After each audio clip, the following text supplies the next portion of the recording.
C'était lors d'une soirée d'automne que Jacques et Claire s'étaient rencontrés pour la première fois, dans une petite librairie du quartier. Claire, bibliothécaire passionnée, avait immédiatement été séduite par cet homme qui partageait son amour des romans classiques. Jacques, architecte prometteur, avait été captivé par le sourire lumineux de Claire et sa façon de parler des livres avec passion. Leur histoire d'amour avait débuté autour d'un café, discutant pendant des heures de leurs rêves et aspirations. 3 ans plus tard, ils formaient un couple solide, ayant surmonté ensemble les défis de la vie quotidienne. La perte d'emploi temporaire de Jacques, la maladie de la mère de Claire, les petites et grandes épreuves qui avaient forgé leur union. L'annonce de la grossesse de Claire avait été comme un cadeau du ciel, la promesse d'un bonheur encore plus grand. Ensemble, ils avaient préparé la chambre du bébé, choisi chaque meuble avec soin, imaginé leur vie à 3 avec une joie débordante. Le jour de la naissance arriva par une matinée de printemps. L'excitation était à son comble dans la salle d'accouchement, Jacques tenant fermement la main de Claire, l'encourageant à chaque instant. Les premières heures avec leur fils, qu'ils nommèrent Loïc, furent remplies d'émerveillement. Mais lorsque la lumière du jour éclaira pleinement le visage du nouveau-né, le choc fut brutal. Loïc avait la peau nettement plus foncée que ses parents, une réalité qui bouleversa instantanément leur monde. « Claire, explique-moi ça. Comment est-ce possible ?» La voix de Jacques tremblait de colère contenue, ses yeux fixés sur le bébé qu'il n'osait plus approcher. Claire, encore épuisée par l'accouchement, sentit son cœur se briser devant cette réaction qu'elle n'avait pas anticipée. Elle tenta d'expliquer, la voix tremblante, que ses grands-parents maternels venaient des Antilles, un détail de son histoire familiale qu'elle n'avait jamais jugé important de mentionner, les traits s'étant dilués au fil des générations. Les jours qui suivirent furent un cauchemar éveillé. Dans leur appartement, l'atmosphère était devenue irrespirable. Jacques évitait le regard de Claire, passait ses soirées enfermé dans son bureau, refusant même de tenir son fils dans ses bras. Claire se retrouvait seule avec un nourrisson qui demandait toute son attention, tentant désespérément de maintenir un semblant de normalité dans leur vie qui partait en éclats. Un matin, Claire trouva une lettre sur la table de la cuisine. Jacques était parti, emportant quelques affaires, laissant derrière lui des mots qui résonnèrent comme des coups de poignard. « Je ne peux pas vivre dans le mensonge. Ce n'est pas mon fils. » La douleur fut immense, mais Claire n'eut pas le luxe de s'effondrer. Les pleurs de Loïc la ramenèrent à la réalité. Elle devait être forte, pour lui. Les premiers mois furent un défi quotidien. Claire jonglait entre son travail à la bibliothèque, qu'elle avait repris plus tôt que prévu par nécessité financière, et les soins à Loïc. Ses collègues devinrent un soutien précieux, organisant leurs horaires pour l'aider quand elle devait partir plus tôt. La directrice de la bibliothèque, une femme compréhensive, lui permit même d'aménager un petit coin pour Loïc dans son bureau les jours où la garderie était fermée. À mesure que Loïc grandissait, sa personnalité rayonnante illuminait leur vie. Malgré les regards curieux et parfois malveillants, il développa une résilience remarquable. À l'école primaire, un incident marquant survint lorsqu'un camarade de classe fit une remarque désobligeante sur sa couleur de peau. Au lieu de se battre, Loïc répondit avec une maturité étonnante pour son âge. « Ma maman dit que ce qui compte, c'est ce qu'on a dans le cœur. » Cette réponse impressionna tellement son institutrice qu'elle en fit un sujet de discussion en classe sur le respect des différences. Claire veillait à nourrir non seulement son corps mais aussi son esprit. Les soirées étaient rythmées par les lectures partagées, les discussions sur l'école, les rêves d'avenir. Elle lui parlait de l'importance de l'éducation, de la persévérance, des valeurs qui font un homme bien. Ces moments créèrent entre eux un lien unique, une complicité que rien ne pourrait jamais briser. Les années passèrent, et Loïc se révéla être un élève brillant.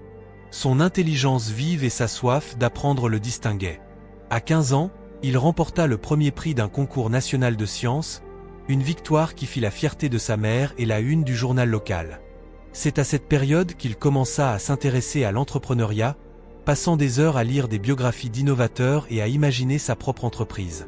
Motivé par son histoire et par l'exemple de sa mère, il souhaitait construire quelque chose de durable, qui reflète ses valeurs. Au fil du temps, Loïc mit en place un plan d'affaires, utilisant toutes ses économies et s'entourant de mentors pour apprendre les rouages du métier. Sa détermination et son sens de l'innovation attirèrent rapidement l'attention des investisseurs. Après plusieurs années de travail acharné, Loïc lança sa première entreprise, une société technologique spécialisée dans le développement durable. Son approche innovante et éthique séduisit le marché, et l'entreprise connut rapidement une croissance exponentielle. Loïc devenait non seulement un entrepreneur prospère, mais également une figure respectée, inspirant de nombreux jeunes à travers son parcours. Il n'oubliait jamais de mentionner l'importance du soutien de sa mère, Claire, à qui il devait tout. Alors que sa réussite grandissait, Loïc prit soin de Claire. Il lui offrit une vie plus confortable, l'installant dans une belle maison où elle pouvait enfin se reposer. Claire regardait son fils avec fierté, reconnaissante de voir qu'il avait su transformer les difficultés en force. Loïc, lui, n'avait qu'une envie, rendre heureuse celle qu'il avait soutenue envers et contre tout. Leur lien était puissant, forgé par les épreuves et la résilience, un lien que rien ne pouvait briser. Alors que Loïc consolidait son succès et continuait de développer son entreprise, des rumeurs commencèrent à circuler dans sa ville natale sur sa réussite fulgurante. Les anciens voisins de Claire et Jacques étaient ébahis par le parcours de cet enfant qu'ils avaient autrefois regardé avec curiosité et préjugés. Les rumeurs finirent par atteindre Jacques, l'homme qui avait autrefois rejeté Loïc et quitté Claire en laissant derrière lui toute responsabilité. Entendre parler de la richesse de Loïc fit naître en Jacques une opportunité d'enfin profiter de son fils. Jacques, rongé par la curiosité et une touche de culpabilité, décida de prendre contact avec Loïc. Sans prévenir, il se présenta à son bureau un jour où Loïc rencontrait des partenaires d'affaires. Étonné de voir cet homme qui se tenait devant lui, Loïc n'eut aucun mal à le reconnaître. Jacques lui annonça fièrement qu'il était son père et qu'il venait le voir pour renouer des liens. Loïc, pourtant surpris, garda son calme et l'écouta, même si des souvenirs douloureux refaisaient surface. Jacques lui raconta une version révisée de l'histoire, prétendant qu'il avait quitté Claire non par manque de loyauté, mais à cause de doutes et de pression. Il essayait de justifier son abandon et affirma qu'il voulait maintenant rattraper le temps perdu. Loïc, cependant, se souvenait parfaitement des sacrifices de sa mère, de la dureté de la vie sans père, et du soutien indéfectible que Claire lui avait toujours apporté. Pour lui, Jacques était un étranger qui avait renoncé à son rôle il y a bien longtemps. Déçu mais sans surprise, Loïc garda son calme et répondit calmement à son père. Il lui expliqua qu'un père n'était pas seulement un titre ou un lien de sang, mais un rôle qui demandait de la présence, de la loyauté et de l'amour.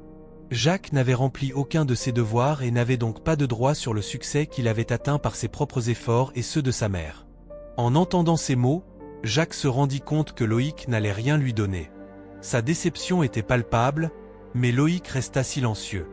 Après ce dîner révélateur, Loïc rentra chez lui, apaisé par sa décision. Il savait que sa réussite et sa vie étaient le fruit de son propre travail et de l'amour inébranlable de Claire, qui s'était sacrifiée pour lui offrir un avenir. Il partagea cette rencontre avec sa mère, qui l'écouta attentivement sans jugement. Claire se contenta de lui rappeler qu'il avait su grandir en surmontant les épreuves et qu'il n'avait aucune dette envers quelqu'un qui l'avait abandonné. Jacques, quant à lui, continua de chercher des moyens pour se rapprocher de Loïc. Désespéré, il tenta de contacter des proches de Loïc et même des membres de l'entreprise, espérant que quelqu'un interviendrait en sa faveur. Mais Loïc avait déjà fait connaître sa décision. Ceux qui connaissaient son histoire comprenaient et respectaient sa position, réalisant l'importance de l'intégrité et de la loyauté dans sa vie. Jacques, de plus en plus isolé, finit par abandonner ses tentatives. Avec le temps, Loïc ne pensait plus à Jacques et se concentrait sur l'avenir. Il continuait à prospérer dans son entreprise, créant des projets visant à aider des familles et des jeunes défavorisés, afin qu'ils aient eux aussi des opportunités malgré les difficultés. Ces initiatives rappelaient aux gens les valeurs qu'il chérissait, celles que sa mère lui avait transmises. Loïc ne cherchait ni vengeance ni reconnaissance, mais il savait que son parcours inspirait d'autres à croire en leurs capacités. Claire, de son côté, vivait paisiblement, entourée d'amis et d'amour. Elle voyait Loïc accomplir des choses magnifiques et savait que chaque étape, chaque succès de son fils était une récompense bien méritée pour leur sacrifice partagé. Elle était fière de ce qu'il était devenu, non seulement pour sa réussite matérielle, mais pour l'homme bienveillant, généreux et résilient qu'il est devenu. Leur lien était la véritable richesse, un héritage qui ne pouvait jamais être brisé. En fin de compte, Loïc réalisa que son véritable héritage venait de l'amour et du soutien inconditionnel de sa mère. Son succès était dédié à elle, celle qui avait cru en lui et l'avait soutenu dans les moments les plus sombres. Loïc fit une promesse silencieuse. Il perpétuerait ses valeurs, montrant au monde que la véritable force réside dans la résilience, l'amour et la loyauté. Ainsi, chaque décision qu'il prenait, chaque réussite qu'il obtenait, était un hommage à cette mère exceptionnelle qui avait toujours été là, malgré tout.